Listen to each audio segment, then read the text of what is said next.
Hemos estado hablando acerca de la poesía en la Biblia, de cómo los poetas bíblicos amaban el diseño y usaban el simbolismo y la metáfora de manera magistral. Estos poemas nos invitan a una experiencia de ponderación de las ideas lentamente y desde muchos ángulos. Y la colección más grande de poesía en la Biblia es el libro de Salmos. Entonces, de eso es sobre lo que vamos a profundizar aquí. Ahora, los israelitas compusieron muchísima poesía a lo largo de su historia. Sí, los poemas fueron escritos por los sabios, los reyes y los profetas de Israel. Algunos poemas fueron cantados por coros en el templo de Jerusalén, mientras que otros fueron orados por las familias en sus casas. Y a lo largo de los siglos, los poemas más importantes y más ampliamente leídos fueron compilados, juntos para ser leídos o cantados en ocasiones especiales. Y estoy familiarizado con libros de poesía, una gran colección de los mejores poemas en un mismo lugar, y puedo leerlos y elegir mis favoritos. Pero el libro de Salmos no es este tipo de colección. Aquí, cada poema ha sido profesionalmente elaborado y luego colocado donde está por una razón, para crear una narrativa desde el principio del libro hasta el final. Los salmos recuentan poéticamente la historia bíblica completa y te invitan a un templo literario. ¿Un templo literario? Sí, el tabernáculo y después el templo en Jerusalén era donde los antiguos israelitas iban a encontrarse con Dios. Cuando llegabas, veías arte e imágenes por todos lados. Veías a los sacerdotes haciendo rituales, escuchabas canciones y oraciones. Todo esto proclamaba simbólicamente que tu Dios gobierna el mundo desde esta montaña y tú estás en su sala de estar. Entonces el templo era un lugar para estar en la presencia de Dios y también para sumergirte en la historia del reino de Dios. Exactamente. Entonces, intenta imaginar lo traumático que fue cuando los babilonios invadieron Jerusalén, saquearon y quemaron el templo y se llevaron a muchos israelitas al exilio. Sí, ¿y a dónde irán ahora a encontrarse con su Dios y cantar su historia y decir sus oraciones? Ahí es donde entra el libro de Salmos. Este es un libro de oraciones para exiliados, diseñado como un templo virtual. Entras a los Salmos para encontrarte con Dios y para escuchar de forma completa la historia bíblica del reino de Dios cantada en poesía para ti. Genial, pero ¿cómo hacen los Salmos esto? Empecemos con el diseño del libro. Hay 150 poemas divididos en 5 secciones claras. Al principio se ha colocado una breve introducción, Salmos 1 y 2, que establecen los temas principales del libro completo repasando la narrativa bíblica. Ok. El Salmo 1 mira hacia el jardín del Edén y su río de la vida. Sí, Dios colocó a la humanidad en un jardín templo. Y aquí los humanos decidieron definir el bien y el mal en sus propios términos, así que son exiliados del jardín.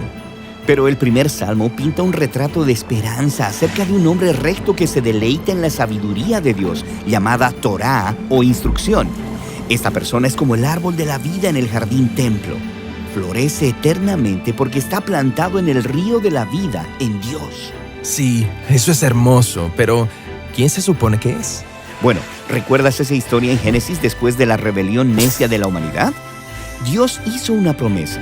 Ah, cierto, un humano futuro, la simiente de la mujer que vendría y derrotaría al mal y restauraría el mundo.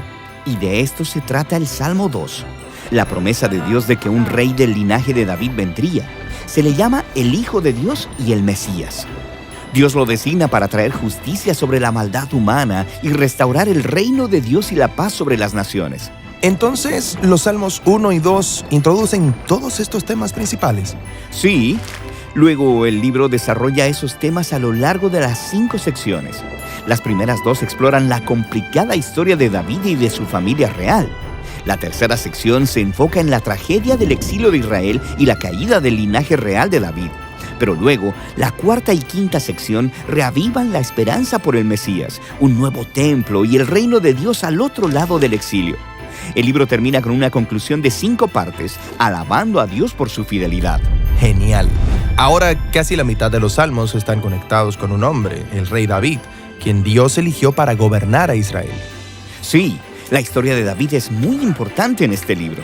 Él experimentó tiempos de dificultad, pero confió en Dios con una fe radical. Y en esos poemas, David comparte sus miedos, confiesa sus fracasos y ofrece gratitud a su Redentor. Y él constantemente está hablando de un profundo deseo de estar en la presencia de Dios en el templo. Pero espera, David vivió antes de que el templo fuera construido. Exactamente. Este retrato de David esperando y orando por el reino de Dios y el templo futuro se asemeja a las esperanzas de las generaciones posteriores de exiliados. Así que las oraciones de David podrían convertirse en las suyas también. David es como un entrenador de oración, dándonos palabras para saber cómo orar y cómo descubrir la presencia de Dios en tiempos buenos y malos. Exactamente. Hay 73 poemas conectados a David, pero la mayoría del resto procede de generaciones posteriores de poetas bíblicos, y ellos habían aprendido a orar y a esperar como David. Y así, el resultado final es el libro de Salmos, diseñado como un templo virtual para todas las generaciones del pueblo de Dios. Esta no es la clase de libro que lees una vez y lo dejas a un lado. No, está diseñado para una lenta relectura y reflexión durante toda la vida. Estas oraciones, lamentos y canciones de alabanza tienen el propósito de que sean nuestras. Son poemas para exiliados que están aprendiendo a vivir conforme a la sabiduría de Dios y a buscar la justicia de Dios en el mundo mientras esperan por el Mesías venidero y por el reino de Dios.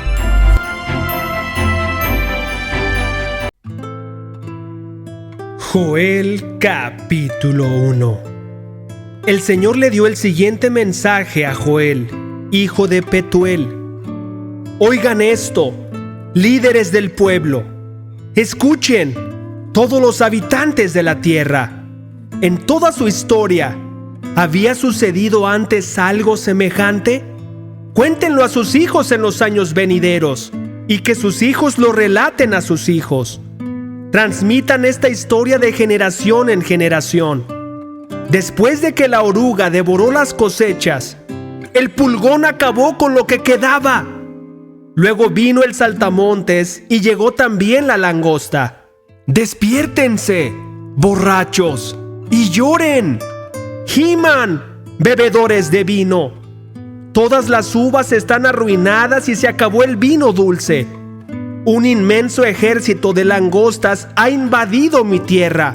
Un ejército terrible, imposible de contar. Sus dientes son como los del león, y sus colmillos se parecen a los de la leona. Destruyó mis vides y arruinó mis higueras.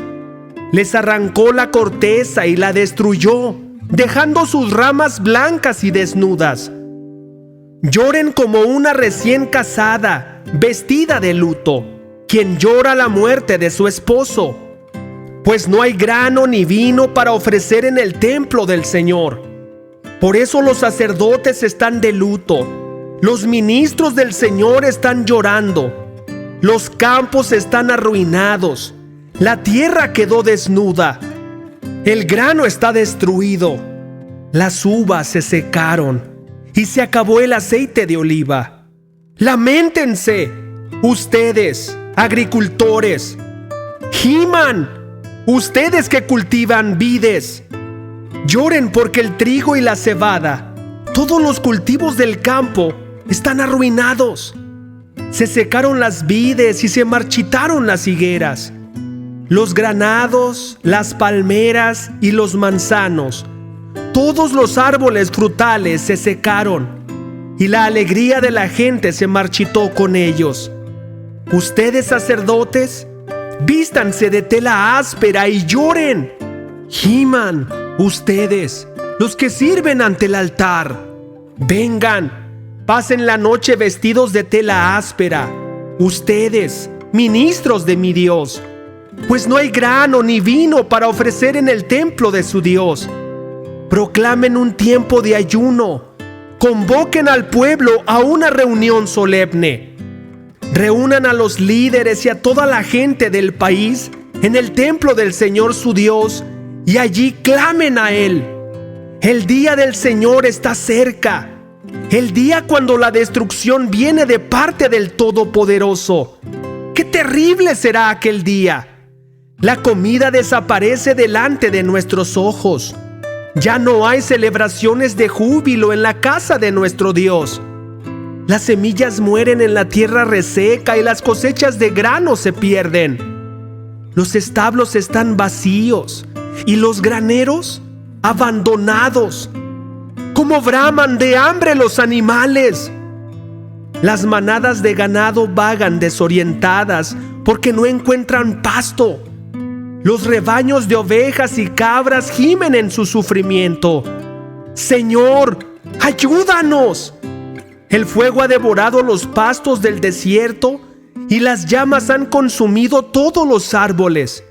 Hasta los animales salvajes claman a ti porque los arroyos se secaron y el fuego ha devorado los pastos del desierto. Joel capítulo 2. Toquen las trompetas en Jerusalén. Den la alarma en mi monte santo. Que todos tiemblen de miedo porque está cerca el día del Señor. Es un día de oscuridad y penumbra. Un día de nubes densas y sombras profundas. De repente, como el amanecer se extiende sobre las montañas, aparece un ejército grande y poderoso. Nunca antes se había visto algo semejante, ni volverá a verse jamás. Fuego va delante del ejército y llamas detrás.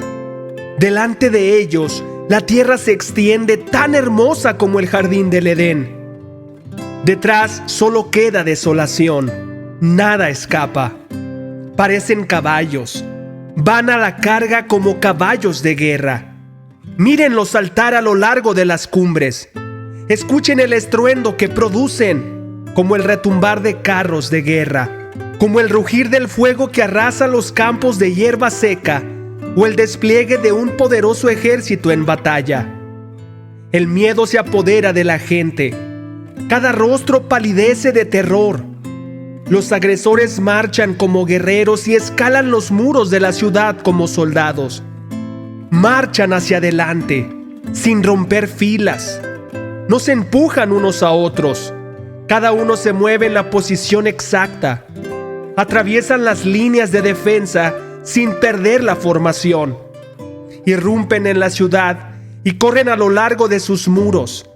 Se meten en todas las casas, como ladrones trepan por las ventanas.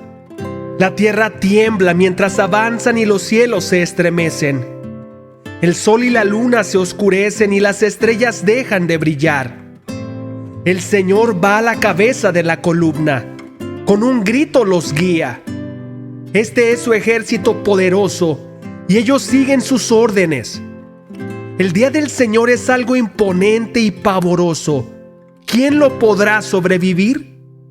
Por eso dice el Señor: vuélvanse a mí ahora, mientras haya tiempo. Entréguenme su corazón. Acérquense con ayuno, llanto y luto. No se desgarren la ropa en su dolor, sino desgarren sus corazones. Regresen al Señor su Dios, porque Él es misericordioso y compasivo, lento para enojarse y lleno de amor inagotable. Está deseoso de desistir y no de castigar. ¿Quién sabe? Quizá les suspenda el castigo y les envíe una bendición en vez de esta maldición. Quizá puedan ofrendar grano y vino al Señor su Dios, como lo hacían antes. Toquen el cuerno de carnero en Jerusalén. Proclamen un tiempo de ayuno. Convoquen al pueblo a una reunión solemne. Reúnan a toda la gente, ancianos, niños y aún los bebés. Llamen al novio de su habitación y a la novia de su cuarto de espera. Que los sacerdotes, quienes sirven en la presencia del Señor, se levanten y lloren entre la entrada del templo y el altar. Que oren: perdona a tu pueblo, Señor. No permitas que tu preciada posesión se convierta en objeto de burla. No dejes que lleguen a ser la burla de los extranjeros incrédulos que dicen: ¿los ha abandonado el Dios de Israel? Entonces el Señor se compadecerá de su pueblo y guardará celosamente el honor de su tierra.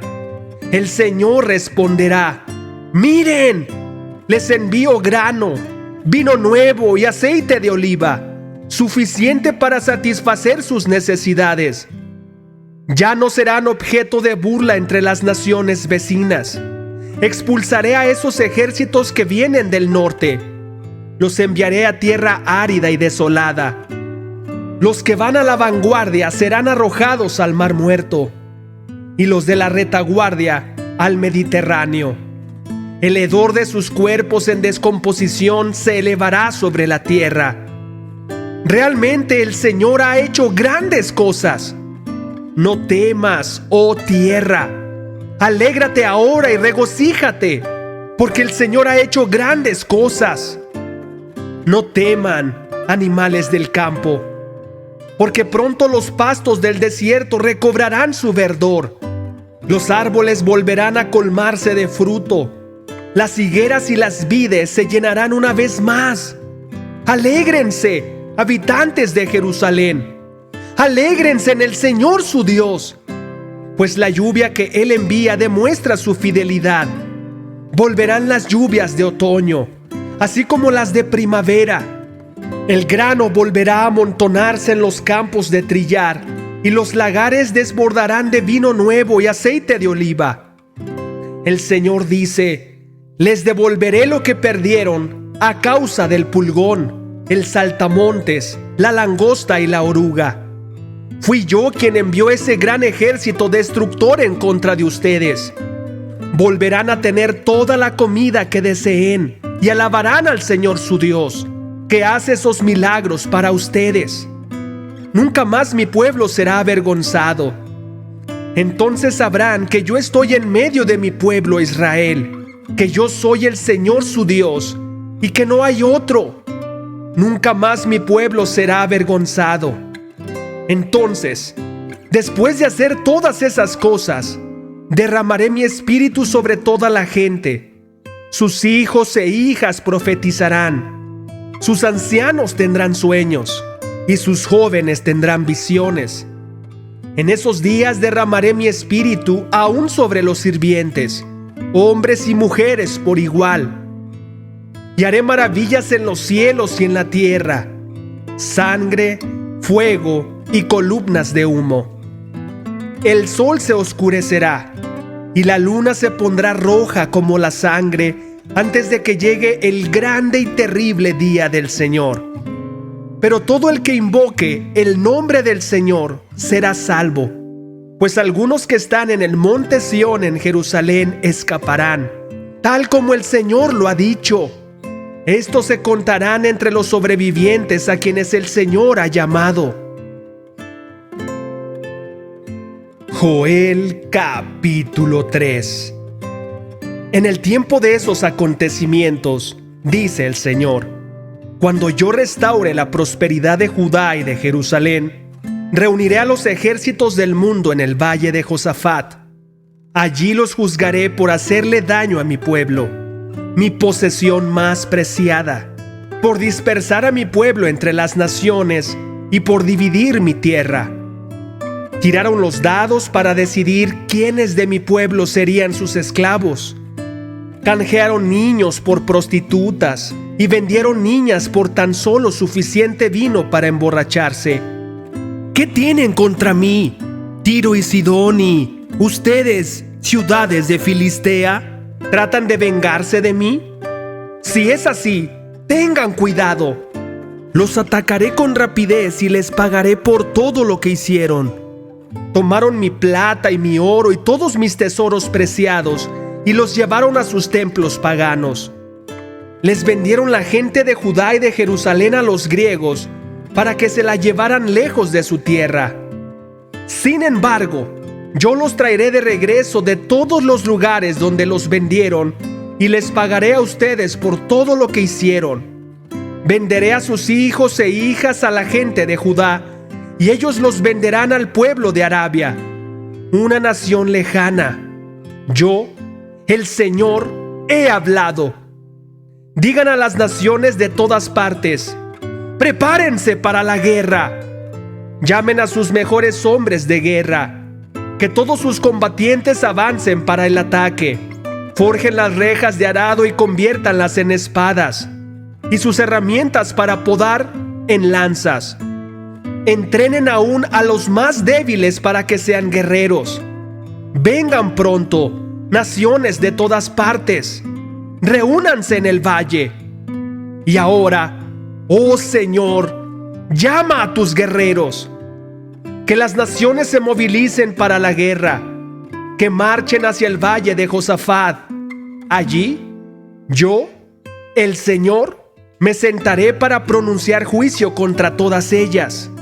Den rienda suelta a la hoz, porque la cosecha está madura. Vengan, pisen las uvas, porque el lagar está lleno. Los barriles rebosan con la perversidad de esas naciones. Miles y miles esperan en el valle de la decisión.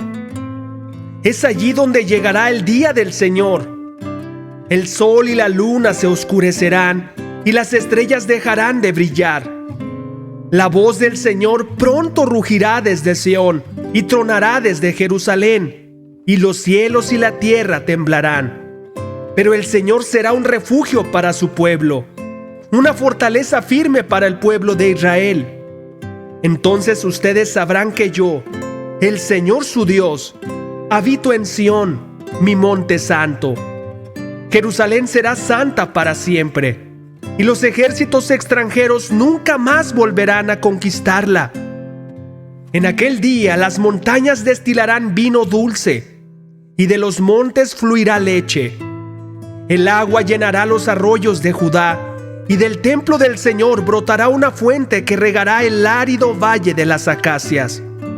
Sin embargo, Egipto se convertirá en tierra baldía, y Edom en un desierto, porque atacaron al pueblo de Judá y mataron a gente inocente en la tierra de ellos. Judá, en cambio, se llenará de gente para siempre, y Jerusalén perdurará a través de todas las generaciones. Perdonaré los crímenes de mi pueblo, que todavía no he perdonado, y yo, el Señor, haré mi hogar en Jerusalén con mi pueblo. Salmos capítulo 140, versículos del 6 al 13. Le dije al Señor: Tú eres mi Dios. Escucha, oh Señor, mis súplicas por misericordia. Oh Señor soberano, tú eres el poderoso que me rescató. Tú me protegiste en el día de la batalla. Señor, no permitas que los malvados se salgan con la suya. No dejes que prosperen sus maquinaciones malignas, porque se volverán orgullosos. Que mis enemigos sean destruidos por el mismo mal que han planeado contra mí. Que les caigan carbones encendidos sobre la cabeza, que sean arrojados al fuego o a pozos llenos de agua donde no haya escapatoria. No dejes que los mentirosos prosperen en nuestra tierra. Haz que les caigan grandes calamidades a los violentos. Pero a los que ellos persiguen, yo sé que el Señor los ayudará y hará justicia a los pobres. Sin duda, los rectos alaban tu nombre. Los justos vivirán en tu presencia. Proverbios capítulo 29, versículo 24. Si ayudas a un ladrón, solo te perjudicas a ti mismo. Juras decir la verdad, pero no testificarás. Apocalipsis capítulo 2. Escribe esta carta al ángel de la iglesia de Éfeso. Este es el mensaje de aquel que tiene las 7 estrellas en la mano derecha, del que camina en medio de los 7 candelabros de oro. Yo sé todo lo que haces. He visto tu arduo trabajo y tu paciencia con perseverancia. Sé que no toleras a la gente malvada. Has puesto a prueba las pretensiones de esos que dicen ser apóstoles, pero no lo son. Has descubierto que son mentirosos. Has sufrido por mi nombre con paciencia sin darte por vencido. Pero tengo una queja en tu contra.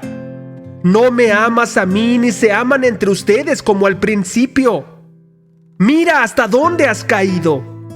Vuélvete a mí y haz las obras que hacías al principio. Si no te arrepientes, vendré y quitaré tu candelabro de su lugar entre las iglesias.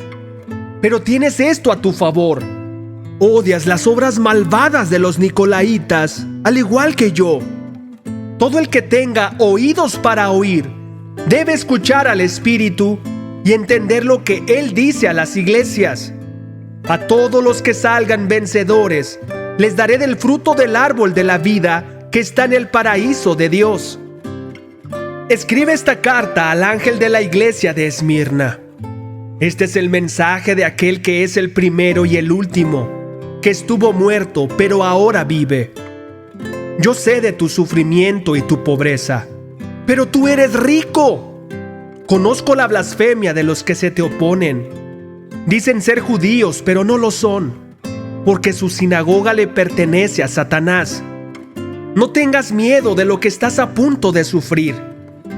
El diablo meterá a algunos de ustedes en la cárcel para ponerlos a prueba, y sufrirán por 10 días. Pero si permaneces fiel, incluso cuando te enfrentes a la muerte, te daré la corona de la vida. Todo el que tenga oídos para oír debe escuchar al Espíritu y entender lo que Él dice a las iglesias. Los que salgan vencedores no sufrirán daño de la segunda muerte. Escribe esta carta al ángel de la iglesia de Pérgamo. Este es el mensaje de aquel que tiene la espada aguda de doble filo. Yo sé que vives en la ciudad donde Satanás tiene su trono. Sin embargo, has permanecido leal a mi nombre. Te rehusaste a negarme aun cuando mi fiel testigo, Antipas, murió como mártir en medio de ustedes, allí en la ciudad de Satanás. Pero tengo unas cuantas quejas en tu contra. Toleras a algunos de entre ustedes que mantienen la enseñanza de Balaam, quien le enseñó a Balac cómo hacer tropezar al pueblo de Israel. Les enseñó a pecar, incitándolos a comer alimentos ofrecidos a ídolos y a cometer pecado sexual. De modo parecido, entre ustedes hay algunos nicolaitas que siguen esa misma enseñanza. Arrepiéntete de tu pecado, o de lo contrario, vendré a ti de repente y pelearé contra ellos con la espada de mi boca. Todo el que tenga oídos para oír, debe escuchar al Espíritu y entender lo que Él dice a las iglesias. A todos los que salgan vencedores, les daré del maná que ha sido escondido en el cielo, y le daré a cada uno una piedra blanca, y en la piedra estará grabado un nombre nuevo que nadie comprende, aparte de aquel que lo recibe. Escribe esta carta al ángel de la iglesia de Tiatira. Este es el mensaje del Hijo de Dios, el que tiene los ojos como llamas de fuego y los pies como bronce pulido. Yo sé todo lo que haces. He visto tu amor, tu fe, tu servicio y tu paciencia con perseverancia, y veo tu constante mejoría en todas estas cosas. Pero tengo una queja en tu contra. Permites que esa mujer, esa Jezabel que se llama a sí misma profetisa, lleve a mis siervos por mal camino. Ella les enseña a cometer pecado sexual y a comer alimentos ofrecidos a ídolos. Le di tiempo para que se arrepintiera, pero ella no quiere abandonar su inmoralidad. Por lo tanto, la arrojaré en una cama de sufrimiento, y los que cometen adulterio con ella sufrirán terriblemente, a menos que se arrepientan y abandonen las maldades de ella. Heriré de muerte a sus hijos. Entonces todas las iglesias sabrán que yo soy el que examina los pensamientos y las intenciones de cada persona, y le daré a cada uno de ustedes lo que se merezca. Pero también tengo un mensaje para el resto de ustedes en Tiatira, los que no han seguido esa falsa enseñanza, verdades más profundas, como ellos las llaman, que en realidad son profundidades de Satanás. No les pediré nada más, solo que retengan con firmeza lo que tienen hasta que yo venga. A todos los que salgan vencedores y me obedezcan hasta el final, les daré autoridad sobre todas las naciones. Gobernarán las naciones con vara de hierro y las harán pedazos como si fueran ollas de barro. tendrán la misma autoridad que yo recibí de mi Padre. Y también les daré la estrella de la mañana. Todo el que tenga oídos para oír, debe escuchar al Espíritu y entender lo que Él dice a las iglesias.